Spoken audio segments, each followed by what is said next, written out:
Assalamualaikum warahmatullahi wabarakatuh. Baiklah, kami beranggotakan tiga orang.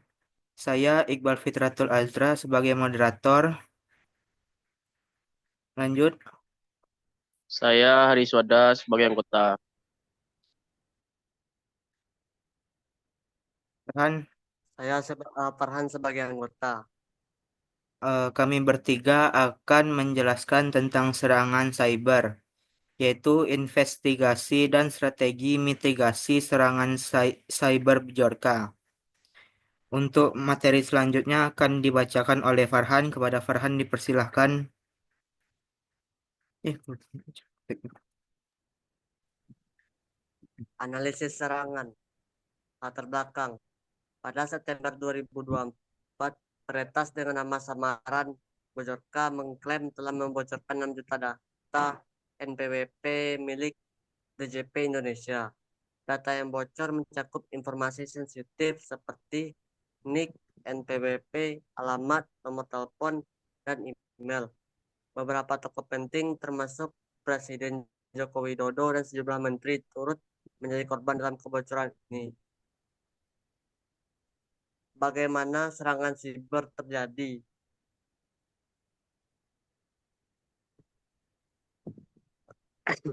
Detail teknis mengenai metode yang digunakan oleh Bojorka tidak sepenuhnya diungkap. Analisis dari berbagai sumber menunjukkan bahwa peretas kemungkinan mengeksploitasi kelemahan dalam sistem keamanan DJP. Bojorka dikenal menggunakan malware untuk mengakses data yang dilindungi dari berbagai institusi dan kemudian menjualnya di forum gelap. Dalam kasus ini, data yang diperoleh kemudian diperjualbelikan dengan harga sekitar Rp 150 juta. Titik lemah dalam sistem keamanan yang dimanfaatkan. Satu, keamanan data yang tidak memadai. Dua, sistem deteksi instruksi yang lemah. Tiga, pengelolaan akses yang tidak ketat. Dampak terhadap operasional bisnis dan kepercayaan nasabah. Yang pertama, gangguan operasional kebocoran data dapat menyebabkan disrupsi dalam layanan DJP, menghambat proses administrasi perpajakan, dan memperlambat pelayanan kepada wajib pajak. Yang kedua, penurunan kepercayaan publik. Insiden ini menurunkan kepercayaan masyarakat terhadap kemampuan pemerintah dalam melindungi data pribadi mereka yang dapat berdampak pada tingkat kepatuhan pajak. Ketiga, potensi penyalahgunaan data. Data yang bocor berisiko disalahgunakan untuk berbagai kejahatan seperti penipuan atau pencurian identitas yang dapat merugikan individu dan institusi terkait. Sekian, terima kasih. Kembalikan kepada moderator.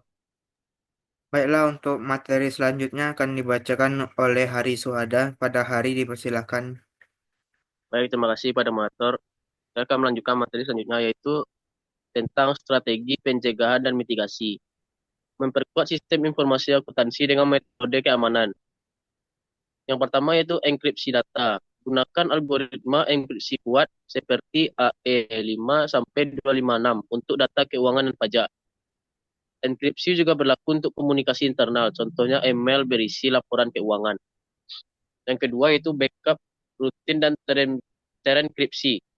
Lakukan backup harian atau mingguan ke lokasi terpisah, cloud dan offline. Simpan backup dengan enkripsi dan uji pemulihan data secara berkala. Yang ketiga itu sistem deteksi intrusi, IDS atau IPS.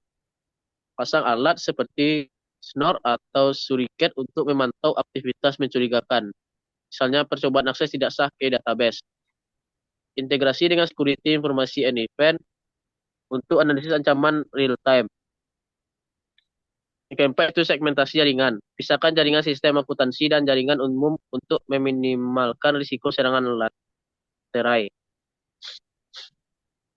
Langkah-langkah tanggap darurat. Yang pertama yaitu identifikasi dan isolasi. Matikan sementara sistem yang terinfeksi untuk mencegah penyebaran. Identifikasi sumber serangan, misalnya melalui log server atau alat forensik digital. Yang kedua itu pemulihan data. Restore data dari backup terakhir yang bersih, tidak terinfeksi malware. Pastikan data yang dipulihkan sudah diverifikasi integritasnya. Yang ketiga itu komunikasi krisis ke stakeholder. Internal beritahu tim, IT, manajemen, dan karyawan tentang situasi langkah penanganan. Publik buat pernyataan resmi yang transparan. Pelanggan otoritas laporkan ke BSSN dan Kominfo sesuai UU PDP, serta beri notifikasi ke wajib pajak yang terdampak. Yang keempat itu evaluasi dan pencegahan ulang. Analisis penyebab serangan dan perbaiki celah keamanan. Tingkatkan pelatihan karyawan dan sistem deteksi untuk respon lebih cepat di masa depan. Contoh timeline respon. Jam 0 sampai 1 deteksi anomali. Aktivasi sistem CSIRT.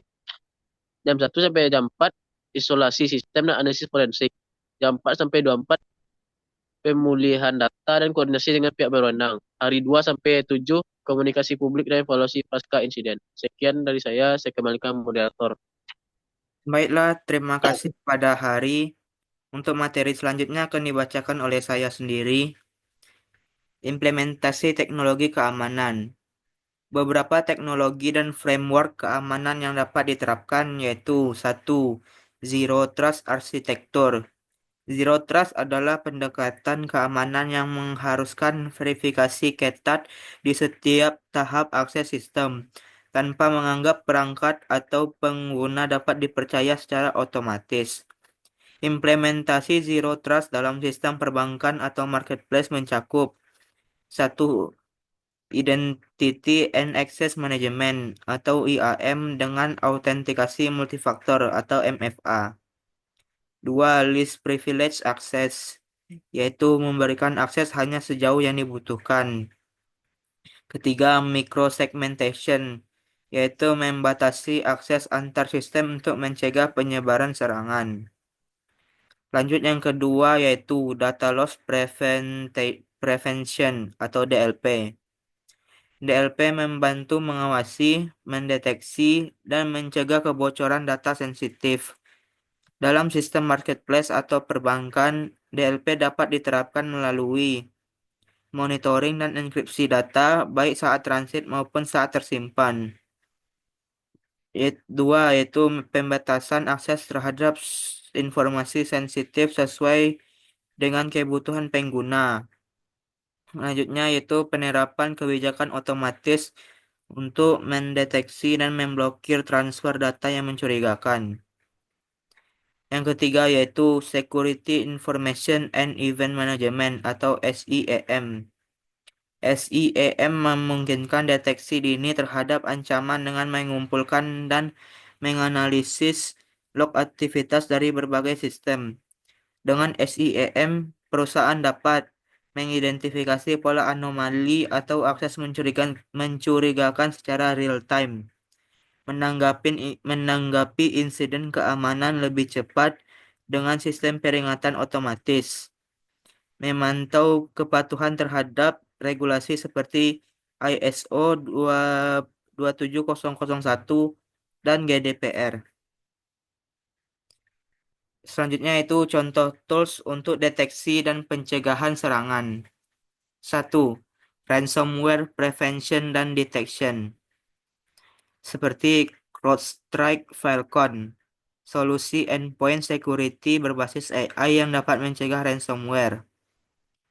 Sophos Intercept X, yang dilengkapi dengan teknologi anti-exploit dan deep learning untuk mendeteksi ransomware.